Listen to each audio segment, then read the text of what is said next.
la voie de la vérité et de la vie avec l'apôtre Joseph. Dieu a tendu ses deux mains. Tu n'as qu'à saisir les deux mains. Il veut t'arracher à ton enfer.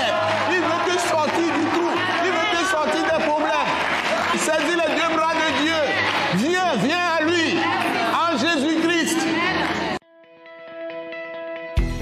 Ce message de l'apôtre Joseph Kodouak Bemehin vous est présenté par le mouvement de réveil d'évangélisation, Action toute âme pour Christ international, Attaque internationale.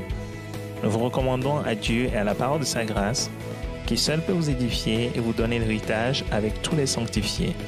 Soyez bénis à l'écoute de la parole de Christ. Dieu notre Père, Père d'amour, Dieu de grâce, Père miséricordieux, compatissant, nous bénissons ton Saint-Nom. Nous te célébrons, Seigneur notre Dieu, pour ces moments merveilleux que tu nous donnes, d'annoncer ta parole de vie à toutes les nations. Nous prions que tu élargisses les cœurs et que ta grâce abonde sur tous ceux qui nous suivent. Et que ton esprit de grâce, ton esprit de sagesse, ton esprit d'intelligence, de discernement remplisse tous ceux qui nous suivent. Et que par ton esprit de connaissance, tu leur révèles tout ce qui est vérité de l'évangile de Jésus-Christ, notre Seigneur. Et que tu plantes ces paroles qui donnent la vie éternelle et l'immortalité. La grâce vivante de Dieu à toutes les personnes qui croient en Jésus-Christ. Et que tu leur donnes la foi, tu leur donnes aussi la repentance. Et toutes les personnes qui sont déjà en Christ soient fondées, enracinées dans la foi et triomphent de toutes les manœuvres de l'ennemi, de tous les pièges du diable. Que ton nom soit glorifié dans tous ceux qui nous suivent, dans toutes les nations au monde, au nom merveilleux, précieux de notre Seigneur Jésus-Christ. Nous t'avons prié reçu. Amen. Amen. Nous vous bénissons dans le Seigneur Jésus-Christ. Et nous sommes dans la joie de continuer à vous donner de très bonnes paroles de la part de l'Attaque internationale, le mouvement de réveil d'évangélisation, Action tout temps pour Christ international, qui vous annonce toujours de très bonnes paroles de Dieu, des paroles de la vérité, des paroles qui sont des paroles de puissance, qui vous permettent d'entrer directement en contact avec le Dieu Tout-Puissant, le Dieu miséricordieux, compatissant, le vrai Dieu, le Dieu d'amour manifesté en Jésus-Christ, notre Seigneur.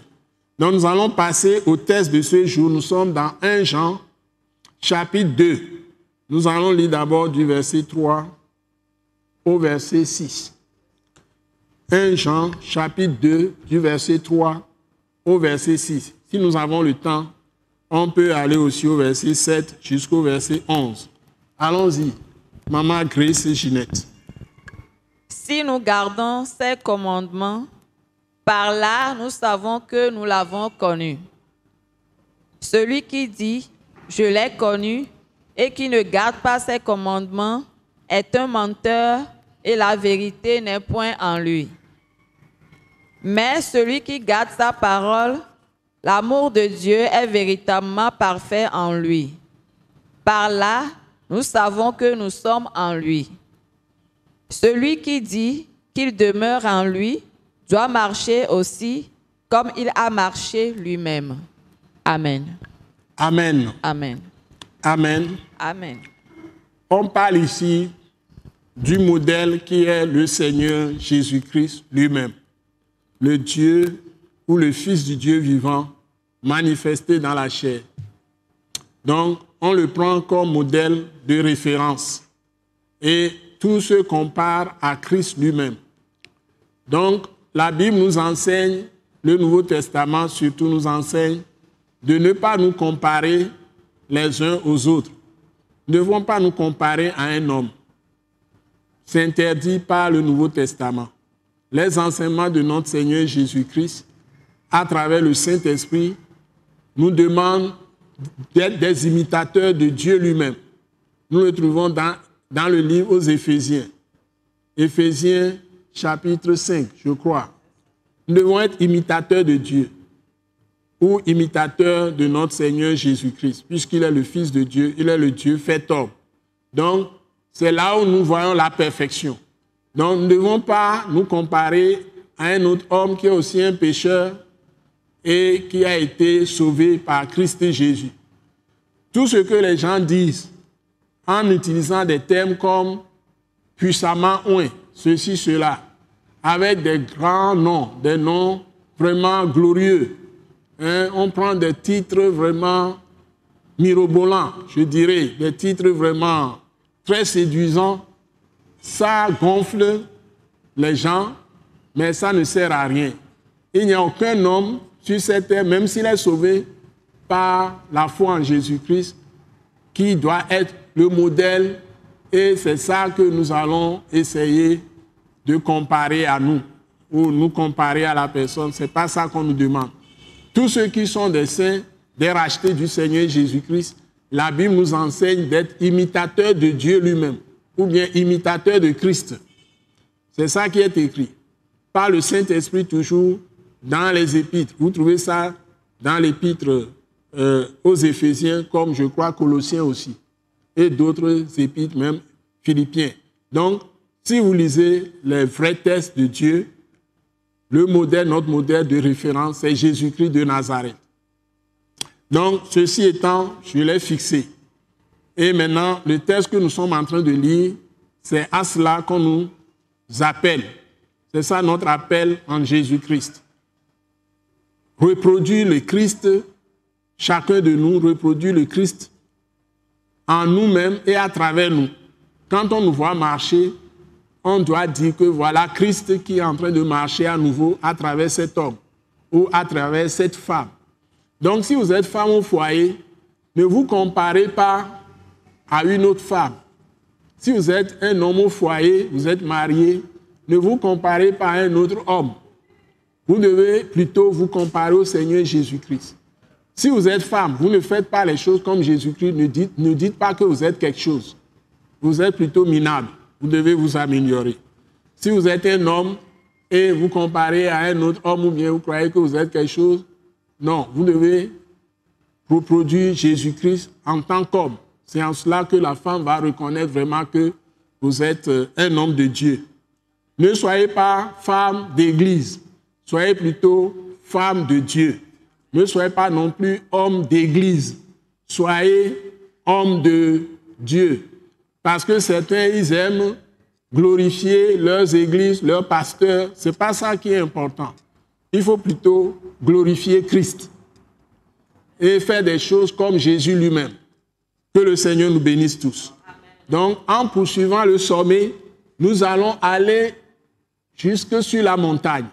Mais si nous ne visons pas le sommet, nous visons des montagnes intermédiaires, toutes petites devant Dieu lui-même, devant Jésus, nous allons rester à mi-chemin.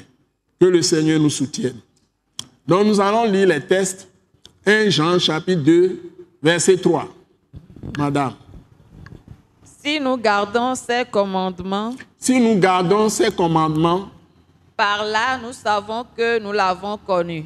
Donc si nous gardons les commandements de notre Seigneur Jésus-Christ, parce que ce sont les commandements de Christ maintenant, qui sont la loi de Dieu, selon le Nouveau Testament. C'est ça. L'apôtre Paul l'a écrit. Donc, il est dans la parole de Christ. Il dit, c'est ça la loi de Dieu. Donc, les paroles de Christ maintenant, c'est ça la loi de Dieu aujourd'hui. Ce ne sont plus les commandements de Moïse et les paroles des anciens prophètes.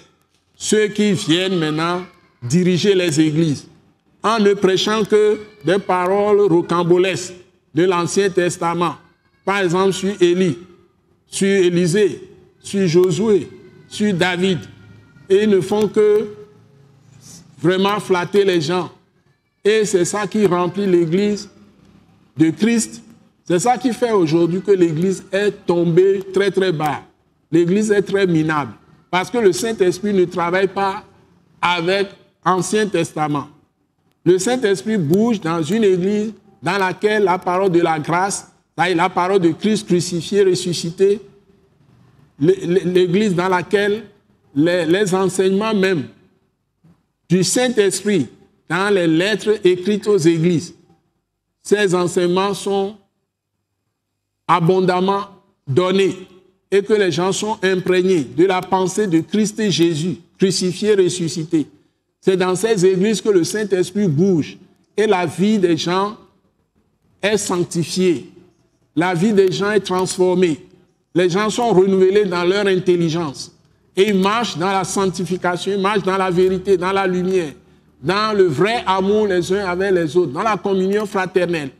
Ils restent sur les piliers de l'Église. Donc ce ne sont pas les enseignements, les vieux enseignements fondés sur l'Ancien Testament qui est très, très, très attirant pour raconter les histoires rocambolesques, les anciennes histoires de gloire de Dieu en Israël. On n'est pas israélites. Nous sommes des peuples, des nations païennes que Dieu a sauvés et nous devons, même l'Europe, l'Asie, l'Amérique, tout ça, c'est la même chose que l'Afrique. Donc, aujourd'hui, ce n'est pas l'alliance faite par Dieu avec Israël qui nous gouverne. C'est l'alliance faite avec le Fils de Dieu, le Père Céleste a fait avec le Fils de Dieu par le sang de sa croix qui doit gouverner l'Église. J'insiste là-dessus. Et nous l'appelons parole de la croix de Christ ou parole de la grâce et de la miséricorde de Dieu en Jésus-Christ.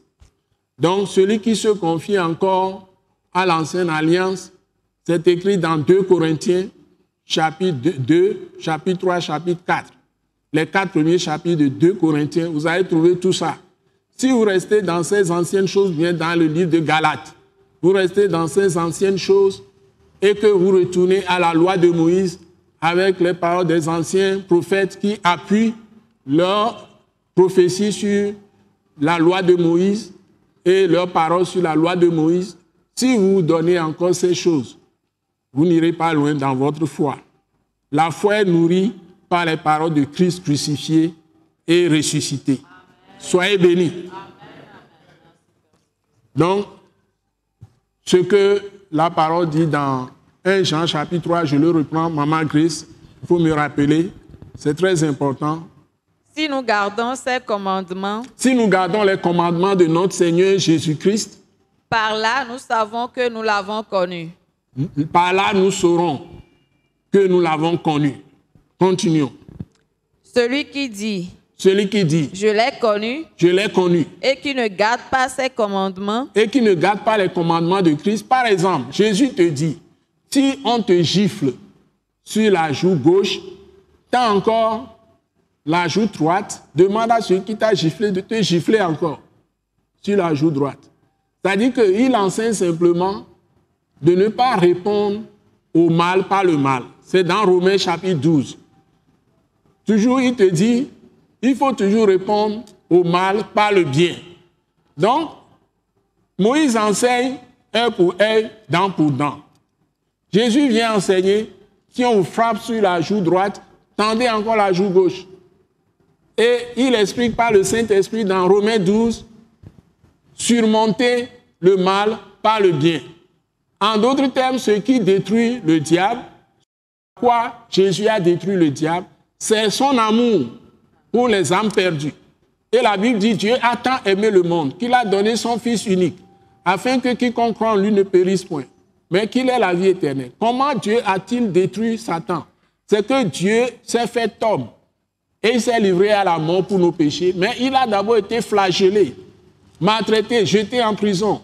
On a craché sur son visage, on a percé sa côte. Il faut voir toutes les souffrances que le Christ a subies par amour pour nous. C'est son amour qui a détruit le diable. Donc nous aussi, nous devons recevoir ces paroles. Aussi contradictoires puissent-elles paraître à nos yeux, ces paroles de Christ, ou même parfois simplistes, nous devons les accepter, nous soumettre à ces paroles.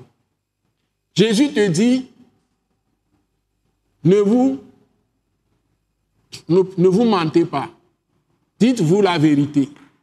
Donc, il nous dit de ne pas nous mentir les uns aux autres, de nous dire la vérité. C'est ce qu'il dit. Donc, nous ne devons pas nous mentir. Mais si les gens veulent garder leurs intérêts, certains ont érigé le mensonge en système. Vous entendez un grand responsable qui dit, où est parti le mensonge pour que j'ai un problème avec mon prochain? Donc, lui prend le mensonge comme arme pour toujours mentir, comme ça, il ne peut pas avoir de problème avec les autres.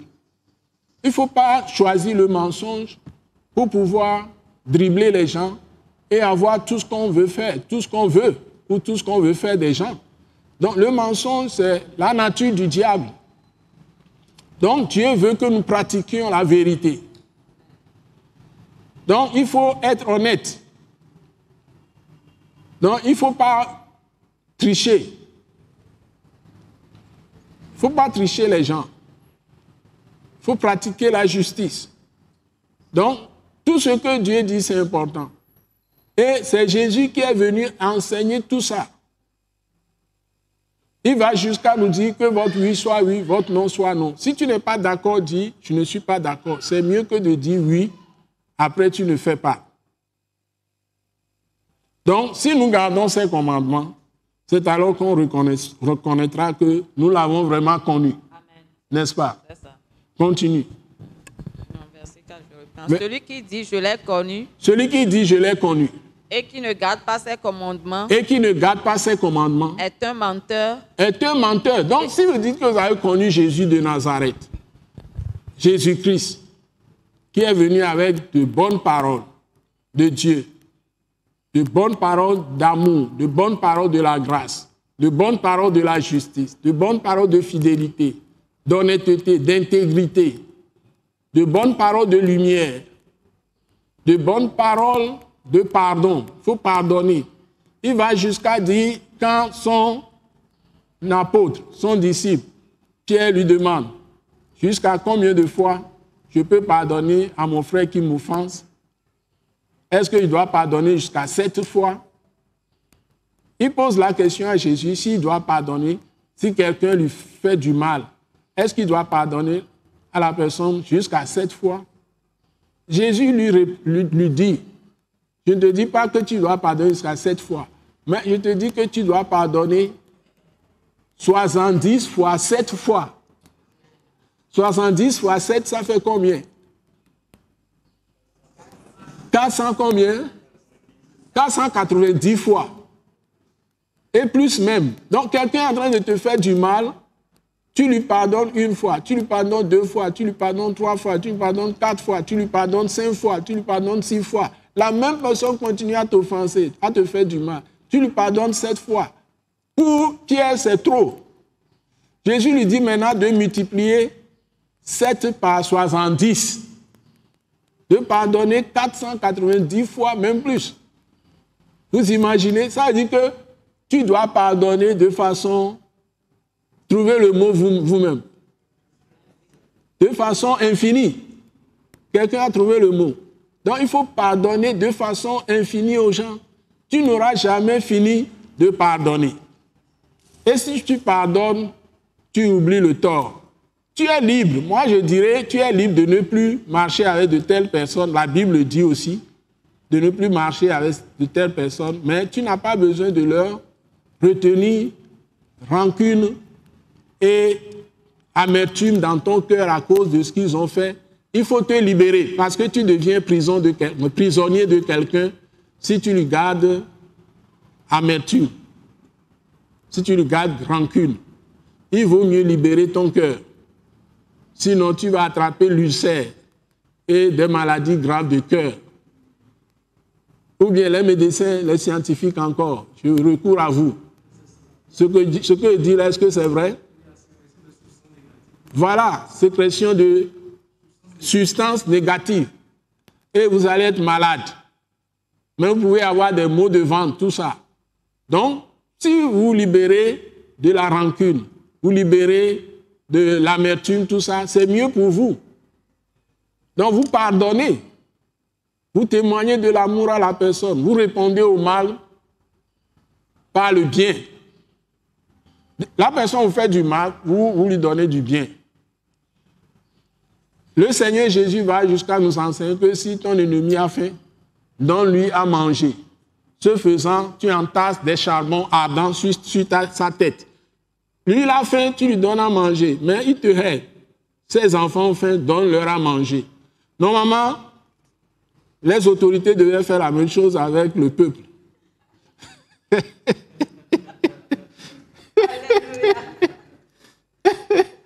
Ça serait bien dans les pays. Seigneur Jésus, que tu nous aides. Donc, les autorités, excusez-moi, hein. Donc, moi, j'enseigne la Bible. Donc, on dit, donne à manger à celui qui a faim. Même si ton ennemi a faim, donne-lui à manger. Que Dieu vous bénisse. Donc, on continue, Maman Grace. On est dans 1 Jean, chapitre 2. On a lu verset 4. Maintenant, nous sommes sur le verset 4. Le verset 4 n'est pas le verset 4 n'est pas fini, on continue. Et la vérité n'est point en lui. Et la vérité n'est point en lui. En lui. Donc, qu'est-ce qu'il fait? Celui qui dit, je l'ai connu, et qui ne garde pas ses commandements, voilà, est un menteur, et celui la vérité qui dit, n'est je l'ai point en connu, lui. et ne garde pas ses commandements, est un menteur, et la vérité de Dieu n'est pas en lui. C'est ça. Ok, continue. Verset 5. Verset 5. Mais celui qui garde sa parole, l'amour de Dieu est véritablement parfait en lui. L'amour de Dieu est véritablement parfait en lui. Voilà. C'est ce que je suis en train de chercher. Vous voyez, l'amour de Dieu. Il n'y a rien de plus précieux que l'amour. C'est ça l'aboutissement de la marche correcte d'un chrétien. Tous les chrétiens doivent arriver à l'amour de Dieu. Quand tu pratiques la parole de Christ et tu n'hésites pas de faire tout ce que Jésus demande, tu vas aboutir à l'amour de Dieu. L'esprit d'amour de Dieu va te remplir et t'envelopper. Et ça va te donner une solide santé. Tu seras rarement malade. Ça va te protéger contre toutes les intempéries spirituelles. C'est-à-dire que les sorciers, les gens qui pratiquent l'enchantement, l'envoûtement, toutes les malédictions qu'ils vont prononcer contre toi, ça va retomber sur eux-mêmes. Parce que toi, tu pratiques le bien. La justice, c'est pratiquer l'amour. Justice et amour, c'est toujours la même chose. Tu pratiques l'intégrité. Tu ne triches personne. Tu ne voles personne. Tu intègres. C'est-à-dire tu marches droit devant Dieu. Et tu hais le péché. Tu hais le mensonge. Tu pratiques la vérité, la lumière, la justice, l'amour. Le Seigneur sera toujours avec toi, partout où tu es. Tout ce que tu vas engager dans la vie, la main de Dieu sera dedans. Parce que Dieu aime les hommes et les femmes intègres. Sans blague. Il est leur ami de tous les jours. Et si des problèmes, des épreuves viennent dans ta vie, Dieu va te soutenir. Il va te délivrer. Continuons, ma sœur. Par là, nous savons que nous sommes en lui. Nous sommes dans quel verset? Verset 5. 1 Jean 2, verset 5. Ça commence comment? Mais celui qui garde sa parole, l'amour de Dieu est véritablement parfait en lui. L'amour de Dieu est véritablement parfait en lui. C'est ça, je l'ai expliqué. Oui, par là, nous savons que nous sommes en lui. Par là, nous savons que nous sommes en lui. Si vous gardez la parole de Dieu, l'amour de Dieu sera parfait en vous. Parce qu'en pratiquant la parole, c'est ça l'amour de Dieu. L'amour de Dieu consiste à garder ses commandements. C'est écrit dans toujours 1 Jean. Nous trouvons ça quelque part dans 1 Jean 4. Vous voyez? Donc quand vous pratiquez pratiquez la parole, vous êtes en train de pratiquer l'amour de Dieu. Soyez vraiment bénis. Amen. Continuons. Verset 6. Verset 6 maintenant. 1 Jean chapitre 2, verset 6. Celui qui dit qu'il demeure en lui, celui qui dit qu'il demeure en lui, doit marcher aussi comme il a marché lui-même. Doit marcher aussi comme il a marché lui-même. On parle du Seigneur Jésus-Christ. Si vraiment nous disons que nous sommes en lui, c'est ça? Nous demeurons en lui. Nous demeurons en lui. Parce que la Bible nous demande de demeurer en Christ. Demeurer en Christ, ça veut dire que nous marchons comme lui-même a marché. C'est-à-dire que Jésus a marché dans la vérité. Il dit, je suis le chemin, la vérité et la vie. Jésus a montré le bon chemin, le chemin de Dieu à nous les hommes. Donc toi aussi, par ton comportement, tes actions, tes paroles, tes sentiments, tes émotions, tes désirs, ta volonté, tout ce que tu manifestes dans la vie, ça doit convaincre les hommes que tu es en train de marcher dans les traces de notre Seigneur Jésus-Christ. Ou tu marches dans les traces de ton Seigneur Jésus-Christ. Ça, tu es en train de suivre son modèle. Jésus est vraiment ton modèle. Si les gens voient en toi, c'est comme ça qu'on a nommé les gens chrétiens. À Antioche, pour la première fois, ceux qui ont été les premiers disciples de Jésus, on les a appelés chrétiens parce qu'ils marchaient exactement comme Christ Jésus. Ils se comportaient comme le Christ Jésus. Et on les a appelés des chrétiens. Donc, aujourd'hui, le nom que nous portons chrétien n'est pas un nom fabriqué. C'est un nom qui est sorti d'un témoignage des gens du dehors qui regardent les chrétiens marcher. OK. Les chrétiens marcher. Donc, nous croyons vivement que l'amour de Dieu est parfait en celui qui pratique la parole. Parce que tout ce que Dieu dit, c'est de faire du bien les uns aux autres. Ou même les gens qui ne croient pas, quand toi tu crois, tu vas leur faire du bien. Donc la Bible nous montre le chemin de la lumière. Et la Bible enseigne aussi que Jésus l'a dit, vous êtes la lumière du monde. Les chrétiens sont la lumière du monde. Jésus est la lumière du monde et nous sommes aussi la lumière du monde. Nous sommes la reproduction normalement de Christ Jésus dans ce monde. Que le Seigneur nous bénisse tous et que la grâce de Dieu abonde sur nous tous. Nous sommes encore arrivés à la fin de ce message que nous vous donnons de la part du mouvement de réveil d'évangélisation, Action tout temps pour Christ international, Attaque internationale. Vous nous suivez sur la télévision Delta Santé tous les dimanches à 17h30. Vous avez ces messages. Parfois, c'est moi-même, mais aussi j'ai des prédicateurs, des jeunes que j'encadre, qui ont le même talent que moi-même, qui donnent la vraie parole de Christ puissamment. Donc, vous les verrez aussi. Donc, nous sommes dans la joie de partager ces paroles précieuses avec vous. Donc, nous souhaitons que vous puissiez aussi nous trouver sur notre site web www.attaqueinternationale.org.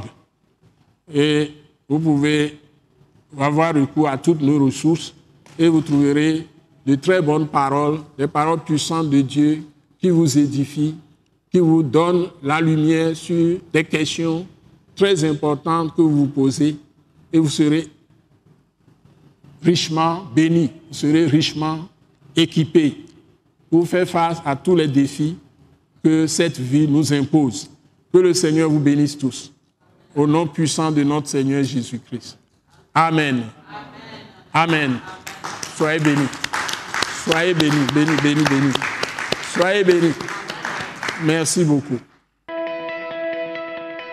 Nous croyons que vous avez été bénis et édifiés à l'écoute de ce message et vous exhortons à persévérer dans la grâce de Dieu.